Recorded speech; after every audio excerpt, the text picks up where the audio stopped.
DC here. Hi guys and gals. Well, second tag.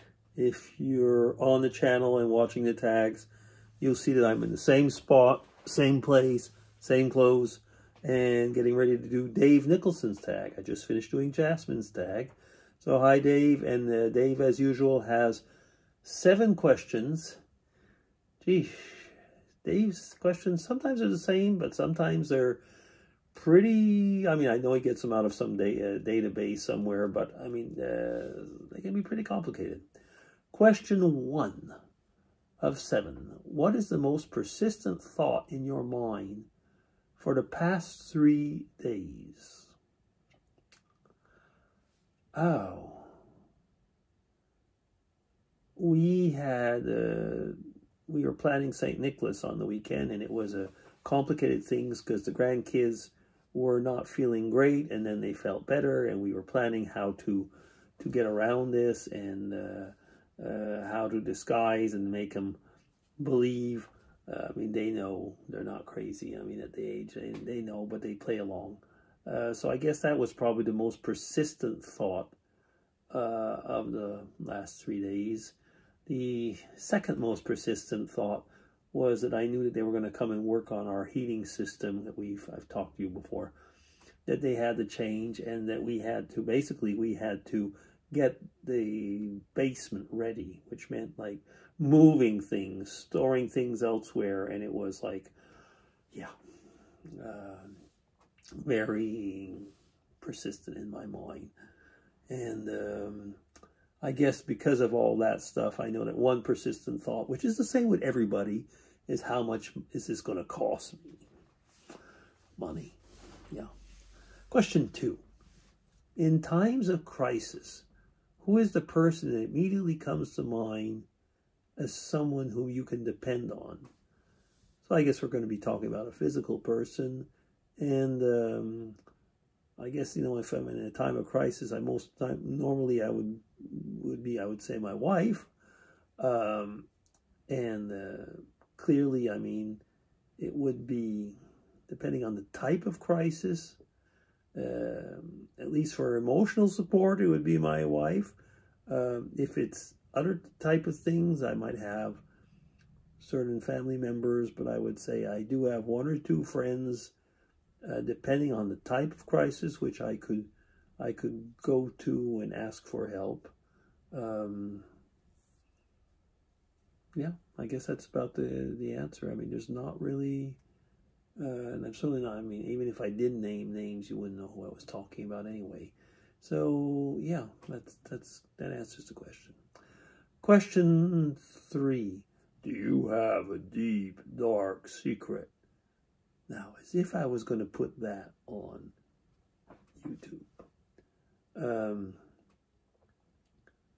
Not really. I think we all have some things we're not proud of. And if people say they don't, I would say that's probably a delusion. We all have something maybe that we're less proud of. So, you know, I guess, like I say, yeah, there are things that I've done in my life that I'm not really proud of. But I'm definitely not going to talk about it here. Anyway, and my YouTube life has been pretty much an open book, at least in the last few years, hasn't it? Yeah, so that's it. Okay. Question 4. I was just going to go back to question 3 quickly. This is definitely not a confessional here, you know, so do people expect you're going to say really, really, really everything? Okay, question 4. Who is your favorite person to confide in? If you're a mirror, that's a very dangerous question. You know, again, a lot of these questions, it's often depends. You know, there are people you just like to chat with, and you confide about your, just the way you feel. Like, I mean, like, I've been with Mrs. DC for so many years that, you know, it doesn't even feel like we're confiding. We're just talking about the way things are and how it is and so on. And it is kind of confiding. I do know that there's a friend of mine that when we go out for meals, we have very deep chats. And I mean, I know that he confides about everything to me. And so, you know, like we will chat together and we will talk about how we like to, logger's itch. We will talk about, you know, how we feel about certain emotions or certain parts of our life or stuff like that. So, you know, I like a lot confiding with him.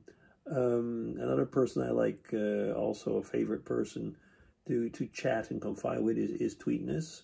We've learned to talk about, you know, different things in our life, and we can do that on Skype or FaceTime or, you know, whatever. So as you can see, I've got a selection of favorite people that I can confide with. Yeah. Question 5. Oh, just before going on, a favorite person doesn't have to be unique. Like I say, it depends on situations. Question 5. What significant life event shaped or molded you as the person that you are today? That question comes in different ways often, doesn't it? And depending on how you want to answer it, again, do you think that there's one significant life event? I think that two things, actually.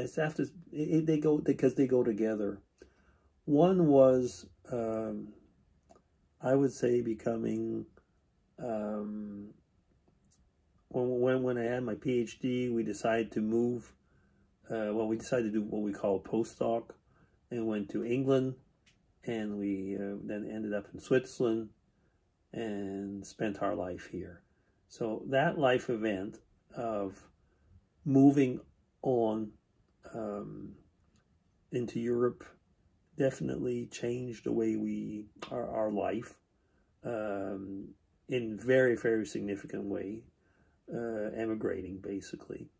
And at the same time, while this was happening, we were very close-knit, in close-knit churches, so evangelical churches, with, I was going to say, a close structure, close friends, and the Christian life added to the change, I was going to say, of country and everything, definitely molded the person that I am. So, you know, my faith together with moving along, and that actually made it, you know, with Mrs. DC, well, we became much more of a unit, because we were, in a way, on our own. So, yeah, I guess that's kind of it, you know. Emigrating to Europe through because of my studies. And what for me was very important was the fact that we passed through Oxford first and then came to Switzerland. The time that we were in Oxford was extremely important as far as my, I would say, character goes and everything. But that would be a vlog on its own. Question 6. Yeah, I'm up to 6. When was the last time that you got so mad that you could not control your rage anymore? That never happened. I mean, I'd be mad. Of course I'd be mad. But the way that this is written, to not be able to control my rage anymore, that has never happened. So there is no last time. I mean, I have been very mad at times, but never in that way. No. Okay, so that's question 6. Question 7. Do you get affected by the serious problems in the world, like disease, hunger, and abuse? I feel sad. I feel that justice should be made in certain ways. But I'm affected, like I say, mostly because I feel sad that it's that way. But the fact is, I know that I'm not surprised. Human beings are not good. And again, that would be a philosophical vlog. But I'm not of the Rousseau type philosophy where the noble human and so on. No, I mean we're tainted, and I'm not surprised about hunger or abuse, and even disease. Actually, it's part of, sadly, a consequence of what we call a fallen nature very often. And so, yes, I'm very sad, and I'm looking forward to justice and when that'll be solved. I mean, again, I'm not going to get into a theological vlog, but yes, I'm very much affected in a way, but not surprised. I guess that's maybe the way I should say it. And I wish it wasn't like that, but with human beings, it's going to be like that, I'm afraid. Okay, so, oh my goodness, up to 11 minutes. So that'll be DC signing off. Take care, everybody. Thank you very much, Dave, for a very, very challenging vlog in a way. Tag. Take care, everybody. Bye-bye.